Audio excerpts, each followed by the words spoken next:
சென்னையை அடுத்த பழவேற்காடு ஏரியில வெளிநாட்டு பறவைகள் மர்மமான முறையில் இறந்து கிடந்த சம்பவம் பெரும் அதிர்ச்சியை ஏற்படுத்தி இருக்கு. இது குறித்து விவரிக்கிறது இந்த செய்தி தொகுப்பு.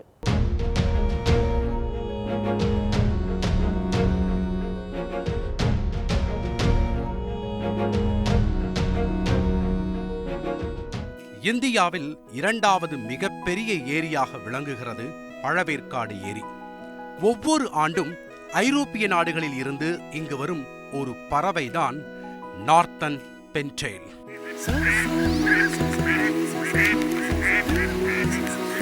பார்ப்பதற்கு வாத்து போல காணப்படும் இவற்றின் வால் நீளமாக இருப்பதால் ஊசி வால் வாத்துக்கள் என இவை அழைக்கப்படுகின்றன.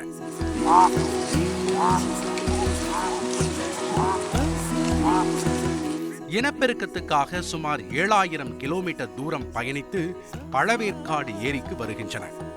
தொடர்ந்து 1800 கிலோமீட்டர் தூரம் வரை பறக்கும் திறன் பெற்றிருப்பதால் இவை செல்லமாக பறக்கும் விமானங்கள் என அழைக்கப்படுகின்றன. ஊசிவால் வாத்துகள் பார்ப்பதற்கு அழகாகவும் தலை மற்றும் கழுத்து பகுதிகள் சாக்லேட் வண்ணத்திலும் உடம்பு லேசான சாம்பல் நிறத்திலும் காணப்படுகின்றன. இந்த பறவைகள் நவம்பர் மாதம் முதல் மார்ச் மாதம் வரை பழவேற்காடு ஏரிக்கு வருகின்றன.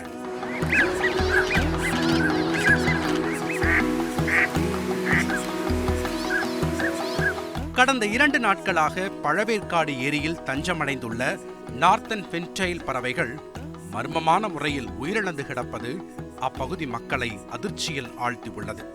ஒரே கூச்சில் ஒரு 1000 குருவிக்கு முன்னே நம்ம ஊருக்கு எதிர உட்காந்து ஒரே ஒரு 1000 குருவி ஒரே கூச்சில் கத்தினுந்து. இது என்ன திடீர்னு கத்துன்னு சொல்லிட்டு பொழுதுஞ்சு பார்த்தா குருவிங்க கிளம்பி போய் பொத்துன்னு விழுந்து ஒரு 4-5 குருவிங்களுக்கு உளுந்து தொட்டி. திடீர்னு பார்த்தா என்னடா குருவிங்களுக்கு சொல்லிட்டு எங்கள் ஆளுங்க ஒரு 10 பேர் விட்டாமிச்சிங்க. இந்த ஓடி போய் பார்த்தாங்க என்ன ஏதுன்னு. பார்த்தா குருவிங்க சொல்லிட்டு கீழே பொத்துன்னு விழுறதுனால இதனால் அதில் வர எதனா மெடிசன் எதனா வந்து ஆற்றுல கலந்துக்கிந்து இந்த இதுங்க போய் எதனா சாப்பிட்டு இதில் கேர் வருதா அதெல்லாம் நம்மளுக்கு ஒன்றும் தெரியல சார். எங்கள் ஏரியாவில் மட்டும் ஒரு 40-50 செத்துக்கு 100 உண்டு செத்து இருக்குது. இன்னும் ஆந்திரா இந்த சைடு தான் ஸ்டேர் கோட்ஸெல்லாம் எவ்வளோ செத்துக்குன்னு தெரியலண்ணா. அது இயற்கை தான் நினைக்கிறேன், ஒன்றுமே தெரியல எங்களுக்கு. ஆனால் 40 வருஷமாக எதுவுமே நடக்கல. இந்த கொக்கு இந்த காரெல்லாம் நல்லா இருக்குது. இந்த ஜீர்குருவி இந்த கவுதேரி தான் கூட பார்த்து இதுக்கு மட்டும் தான் சாவுது, வேறு எதுவுமே சாவலைண்ணா. தகவல் அறிந்து வந்த வனத்துறையினர் இறந்து கிடந்த பறவைகளின் உடல்களை மீட்டு கால்நடை மருத்துவ பல்கலைக்கழகத்தில் ஒப்படைத்தனர். அது மட்டுமல்லாமல் பறக்க முடியாமல் உயிருக்கு போராடி கொண்டிருந்த சில பறவைகளை பார்க்கும்போது மனதை உருக வைத்தது.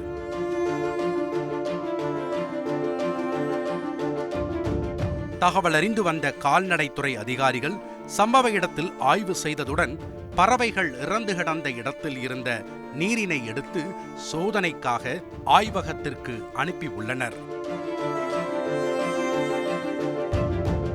ஏரி தண்ணீரில் விஷம் கலக்கப்பட்டுள்ளதா அல்லது நீரில் ஏதேனும் வேதிப்பொருட்கள் கலந்துள்ளதா என்பது நீரின் பரிசோதனை முடிவுகளும் இறந்த பறவைகளின் பிரேத பரிசோதனை அறிக்கைக்கு பிறகே உண்மை வெளிச்சத்திற்கு வரும் என எதிர்பார்க்கப்படுகிறது. ஏற்கனவே எண்ணூர் ஆற்றில் எண்ணெய் கழிவுகள் கலந்து பறவைகளின் உடல்கள் எண்ணெய் படலங்களால் காட்சியளித்த துயரச் சம்பவம் நெஞ்சை விட்டு நீங்காத நிலையில் இந்த பகுதிக்கு அருகே உள்ள பழவேற்காடு ஏரியில் மர்மமான முறையில் ஊசிவால் வாத்து பறவைகள் இறந்து கிடந்தது அப்பகுதி மக்களை அதிர்ச்சியில் ஆழ்த்தியுள்ளது.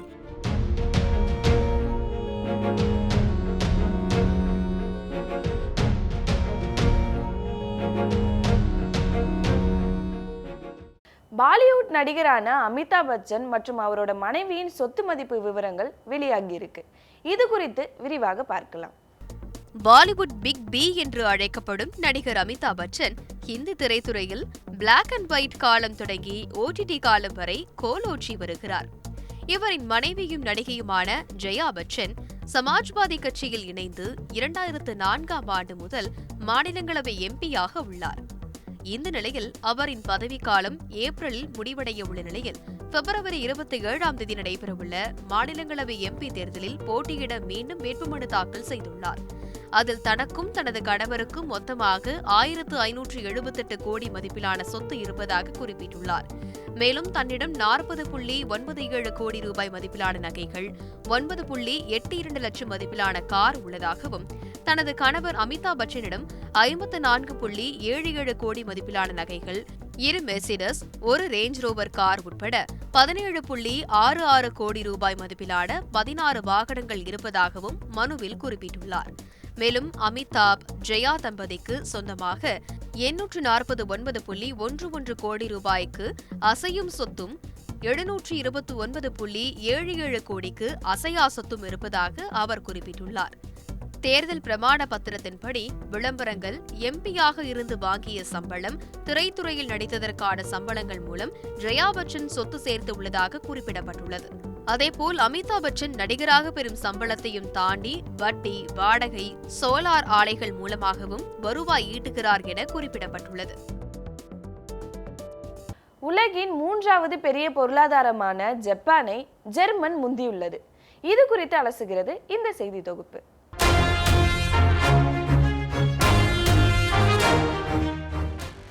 உலகின் டாப் 5 பொருளாதாரங்களில் கடந்த 80 வருடங்களாக அமெரிக்கா முதலிடத்தில் தொடருகிறது. அதன் மொத்த உள்நாட்டு உற்பத்தி தற்போது 27 லட்சம் கோடி டாலர்களாக அதிகரித்துள்ளது. 18 லட்சம் கோடி டாலர் அளவுடன் சீனா 2ஆம் இடத்தில் உள்ளது. 3ஆம் இடத்திலிருந்த ஜப்பான் தற்போது 4ஆம் இடத்திற்கு சரிந்துள்ளது. 4ஆம் இடத்திலிருந்த ஜெர்மனி தற்போது 3ஆம் இடத்திற்கு முன்னேறியுள்ளது. இந்தியா 5ஆம் இடத்தில் தொடருகிறது. ஜப்பானின் மொத்த உள்நாட்டு உற்பத்தி அளவு 4.2 லட்சம் கோடி டாலராக உள்ள நிலையில் ஜெர்மனியின் மொத்த உள்நாட்டு உற்பத்தி அளவு 4.5 லட்சம் கோடி டாலராக அதிகரித்துள்ளது. கடந்த 2 ஆண்டுகளில் அமெரிக்க டாலருக்கு எதிரான ஜப்பானிய யென்னின் மதிப்பு 18% சரிந்துள்ளதே இதற்கு முக்கிய காரணமாகும். உலக பொருளாதாரம் பாதிக்கப்படும் போது ஏற்றுமதியை சார்ந்துள்ள நாடுகள் இதர நாடுகளை விட மிக அதிகம் பாதிக்கப்படுகின்றன.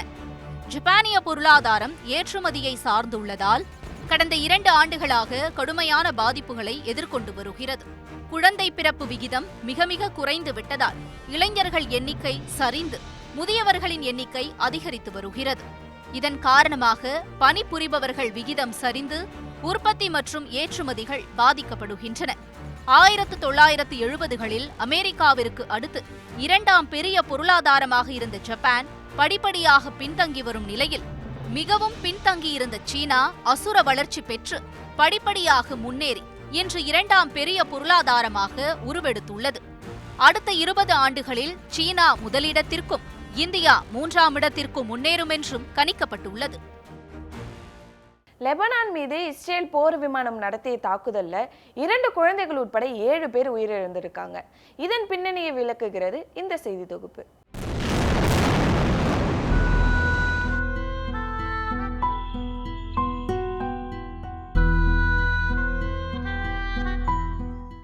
கடந்த அக்டோபர் 7ஆம் தேதி முதல் நடைபெற்று வரும் இஸ்ரேல் ஹமாஸ் போரில் இதுவரை 28,600 பாலஸ்தீனியர்களும் 1,453 இஸ்ரேலியர்களும் கொல்லப்பட்டுள்ளனர்.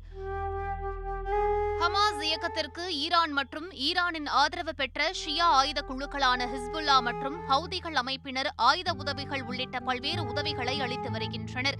இஸ்ரேலின் வடக்கு எல்லையில் அமைந்துள்ள லெபனானை தளமாக கொண்டு செயல்படும் ஹிஸ்புல்லா அமைப்பு தெற்கு லெபனான் பகுதியை தனது கட்டுப்பாட்டில் வைத்துள்ளது.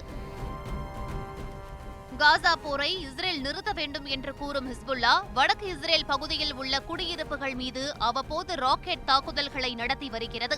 அதற்கு இஸ்ரேல் ராணுவமும் பதிலடி கொடுத்து வருகிறது. இந்நிலையில் பிப்ரவரி 14 அன்று லெபனான் எல்லை பகுதி அருகே அமைந்துள்ள செஃபட் என்ற இஸ்ரேலிய நகர் மீது ஹிஸ்புல்லா அமைப்பு நடத்திய ராக்கெட் தாக்குதல்களில் ஒரு இஸ்ரேலிய வீரர் கொல்லப்பட்டார்.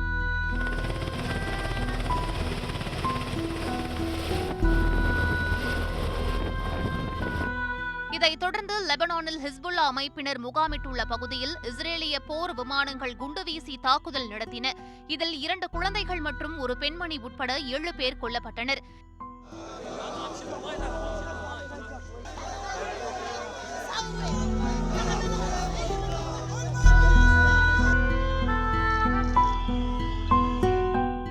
இந்த தாக்குதலில் ஹிஸ்புல்லா அமைப்பின் தளபதி உட்பட அந்த அமைப்பை சேர்ந்த 3 பேர் கொல்லப்பட்டதாக இஸ்ரேல் ராணுவம் தெரிவித்துள்ளது.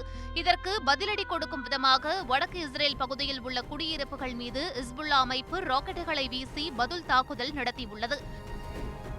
இஸ்ரேல் மீதான ஹிஸ்புல்லா அமைப்பின் தாக்குதல் தொடரும் என்று அந்த அமைப்பினர் தெரிவித்துள்ள நிலையில் இஸ்ரேலை சீண்டும் நாடுகளுக்கு தக்க பதிலடி கொடுக்கப்படும் என எச்சரிக்கை விடுத்துள்ளது இஸ்ரேல்.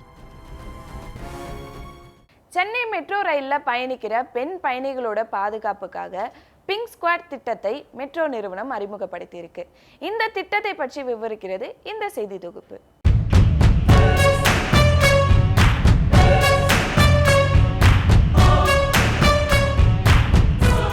நாளுக்கு நாள் மெட்ரோ ரயிலில் பயணிப்பவர்களின் எண்ணிக்கை கூடிக்கொண்டே வருவதால் சேவையை மேம்படுத்தும் பணியில் ஈடுபட்டு வருகிறது மெட்ரோ நிர்வாகம். மெட்ரோ ரயில் நிலையங்களில் மக்கள் கூட்டம் நிரம்பி வழிவதால் அவர்களுக்கு ஏற்ப 7 நிமிடங்களுக்கு ஒரு ரயில் என மெட்ரோ ரயில்கள் இயக்கப்பட்டு வருகின்றன. அதிலும் குறிப்பாக பெண்களுக்கென பிரத்யேகமாக 2 பெட்டிகள் ஒதுக்கப்பட்டுள்ளது. மேலும் மெட்ரோ ரயில்களில் கூட்ட நெரிசல் அதிகரிப்பதால் பெண்களுக்கு எதிரான குற்றங்கள் நடைபெற வாய்ப்பு உள்ளது. இதனால் பெண்களின் பாதுகாப்பை உறுதி செய்யும் வகையில் எவற்றையெல்லாம் மேம்படுத்த வேண்டும் என்பதை முடிவு செய்ய சர்வே ஒன்றை நடத்தியுள்ளது மெட்ரோ நிர்வாகம். இதன் விளைவாக பிங்க் ஸ்குவாட் என்ற புதிய பாதுகாப்பு திட்டத்தை அந்நிறுவனம் அறிவித்துள்ளது. பிங்க் ஸ்குவாட் திட்டத்தில் முதற்கட்டமாக தற்காப்பு கலைகளில் தேர்ச்சி பெற்ற 23 பேர் அடங்கிய மகளிர் பாதுகாவலர்கள் குழு நியமிக்கப்பட்டுள்ளது. இவர்கள் ரயில்களில் மகளிருக்கான தனி பெட்டிகள் மற்றும் பொது பெட்டிகளில் பெண்களுக்கு பாதுகாவலராக இருப்பர். மார்ஷியல் ஆர்ட்ஸில் தேர்ச்சி பெற்ற இந்த பெண் பாதுகாவலர்கள் ரோந்து பணிகளிலும் கூட்ட நெரிசல் அதிகமாக உள்ள ரயில் நிலையங்களில் பாதுகாப்பு பணியில் ஈடுபடுவர் என தெரிவிக்கப்பட்டுள்ளது. இவர்களுக்கு சிறப்பு அதிகாரங்கள் அளிக்கப்படவில்லை என கூறப்பட்டுள்ள நிலையில் பெண்களுக்கு எதிரான குற்றங்களை தடுப்பதில் முக்கிய பங்கு வகிப்பர் என மெட்ரோ நிர்வாகம் கூறியுள்ளது. மேலும் பெண்கள் பாதுகாப்பை உறுதி செய்யும் வகையில் சிசிடிவி கேமரா பயன்பாடு மேம்படுத்தப்பட்டுள்ளதாக மெட்ரோ ரயில் நிர்வாகத்தின் மேலாண் இயக்குனர் சித்திக் தெரிவித்துள்ளார். அத்துடன் மெட்ரோ ரயிலில் பெண்களுக்கு ஏதேனும் பிரச்சனை என்றால் 186042515115 என்ற உதவி எண்ணிற்கு தொடர்பு கொள்ளலாம் எனவும் கூறியுள்ளார். இதன் மூலம் பெண் பயணிகளின் பாதுகாப்பை உறுதி செய்வதோடு பெண் பயணிகளின் வருகையையும் அதிகரிக்கலாம் என மெட்ரோ நிர்வாகம் தெரிவித்துள்ளது.